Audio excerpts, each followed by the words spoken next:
Hi everyone, John Cleese with Lake Effect Garden Design, and we're here in Douglas, Michigan. And we wanted to show you the property that we did here. We did something a little bit different, which is we started with all the grass plugs.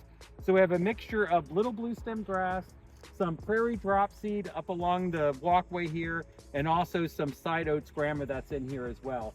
And there's a couple reasons that you can do this. Number one, the client wasn't here for this summer, so we wanted something that was easy, and also something that we could, when we brought in other people to weed, they could easily identify the weeds, because if it wasn't a grass plug at 1 foot on center, they knew pretty much to get it out of there.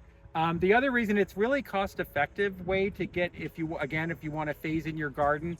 Grasses are a lot cheaper than the forbs, the flowers that you wanted to put in. So that's another reason to do it this way. So it's kind of a combination here on this property. The other thing with this property, this is probably some of the worst soil, this entire neighborhood over here, that I've ever worked in. I've done another house over here. It is clay. It is wet clay, and then it really dries out. And so I've actually planted, as you know, Little Bluestem and a lot of these other grasses actually like it drier.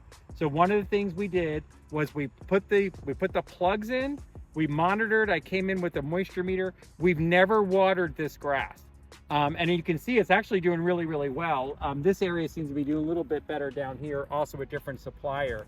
But all I wanted to do was rely on Mother Nature for that. Now, if we had gone into a big drought, I would have watered it. But again, we've had a regularly sort of, a good amount of rain this summer here in West Michigan.